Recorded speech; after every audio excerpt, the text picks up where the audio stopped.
ಎಲ್ಲರಿಗೂ ಶುಭ ದಿನ. ಆತ್ಮೀಯ ಸ್ನೇಹಿತರೆ, ಇವತ್ತು ನಾನು ಹೇಳಕ್ಕೆ ಹೊರಟಿರುವಂತಹ ಒಂದು ಥೀಮ್ ಅಂದರೆ ನಮ್ಮ ಕಥಾ ಸರಣಿಯ ಥೀಮ್ ಹೆಲ್ತ್ ಈಸ್ ವೆಲ್ತ್. ಈ ಕಥೆಯಲ್ಲಿ ಒಬ್ಬ ರೈತ ಇರ್ತಾನೆ. ಆ ರೈತ ತುಂಬಾ ಕಷ್ಟಪಟ್ಟು ಬೆಳೆಗಳನ್ನ ಬೆಳೆದು ಮಾರ್ತಾ ಇರ್ತಾನೆ. ಇಂಥ ರೈತನಿಗೆ ಒಬ್ಬ ಮಗಳು ಮತ್ತು ಒಬ್ಬ ಮಗ ಇರ್ತಾರೆ. ಮಗಳು ತಂದೆಯೊಂದಿಗೆ ಕಷ್ಟಪಟ್ಟು ಗದ್ದೆಯಲ್ಲಿ ಕೆಲಸವನ್ನು ಮಾಡಿ ತಂದೆಯ ಕಷ್ಟದಲ್ಲಿ ನೆರವಾಗ್ತಾ ಇರ್ತಾಳೆ.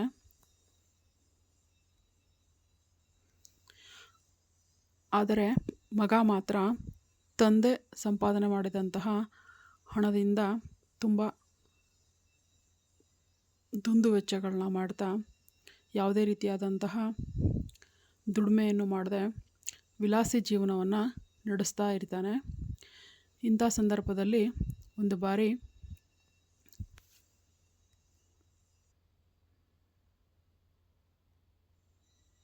ರೈತ ಮತ್ತು ಆತನ ಮಗಳು ಗದ್ದೆಯಲ್ಲಿ ಇಬ್ಬರೂ ಸಹ ಕೆಲಸವನ್ನು ಮಾಡ್ತಾ ಇರ್ತಾರೆ.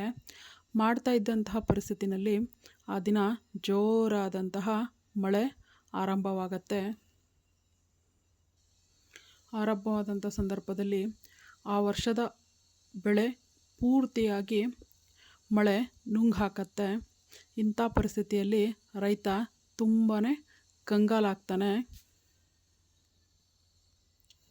ರೈತ ತನ್ನ ಮಗಳನ್ನು ತನ್ನಂತೆ ಶಿಸ್ತಿನ ಜೀವನದಲ್ಲಿ ಬೆಳೆಸಿರ್ತಾನೆ.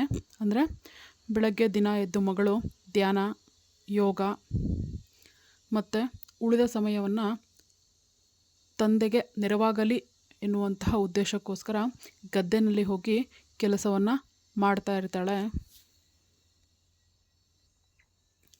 ರೈತನಿಗೆ ಯಾವುದೇ ಒಂದು ನೆಮ್ಮದಿ ಇರದೇ ಕಾರಣದಿಂದಾಗಿ ಆ ವ್ಯಕ್ತಿಯೂ ಸಹ, ಅಂದರೆ ರೈತನ ಬದುಕು ಆ ವರ್ಷದ ಬೆಳೆಯ ಮೇಲೆ ಅವಲಂಬಿಸಿರುತ್ತೆ.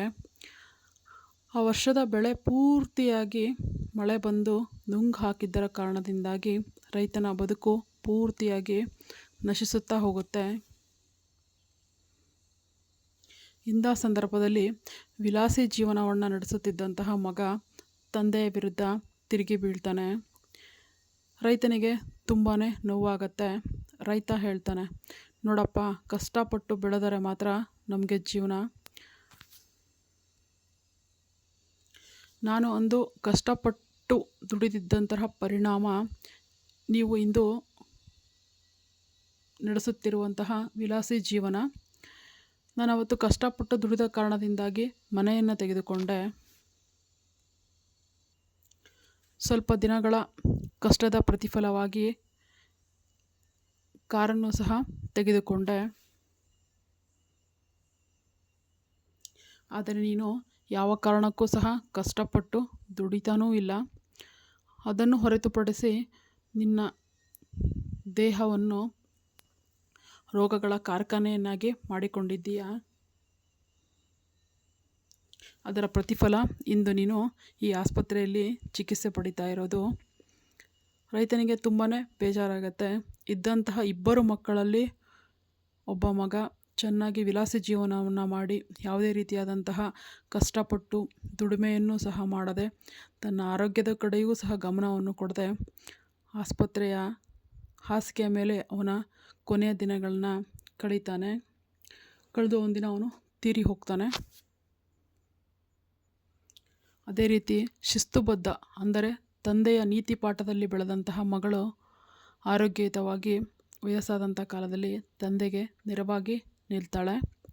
ಆತ್ಮೀಯರೇ, ಈ ಕಥೆಯ ಒಂದು ಸಾರಾಂಶ ಇಷ್ಟ. Health is wealth.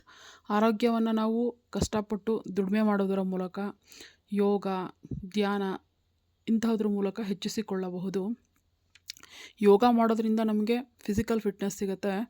ಧ್ಯಾನ ಮಾಡೋದ್ರಿಂದ ಮೆಡಿಕಲಿ, ಅಂದರೆ ಮಾನಸಿಕವಾಗಿ ನಾವು ಫಿಟ್ ಆಗ್ತೀವಿ. ಒಬ್ಬ ಮನುಷ್ಯ ದೈಹಿಕವಾಗಿ ಗಟ್ಟಿಯಾಗಿರಬೇಕು ಅಂದರೆ ಅವನಿಗೆ ದೃಢವಾದ ದೇಹ ಬೇಕು.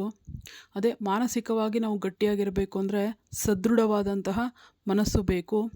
ಇದು ಹಾರ್ಡ್ ವರ್ಕ್ ಅಂದರೆ ಯೋಗ, ಧ್ಯಾನ, ಕಠಿಣವಾದಂತಹ ದುಡಿಮೆಯಿಂದ ಮಾತ್ರ ಸಾಧ್ಯ. Health is wealth. Once again ಎಲ್ಲರಿಗೂ ಥ್ಯಾಂಕ್ ಯು. ನಮ್ಮ ಈ ಕಥೆಗಳು ನಿಮಗೆ ಇಷ್ಟವಾದರೆ ನಿಮ್ಮ ಸ್ನೇಹಿತರಿಗೆ ಶೇರ್ ಮಾಡಿ, ನಮ್ಮ ಚಾನಲ್ನ ಸಬ್ಸ್ಕ್ರೈಬ್ ಮಾಡಿ. ಎಲ್ಲರಿಗೂ ಧನ್ಯವಾದಗಳು.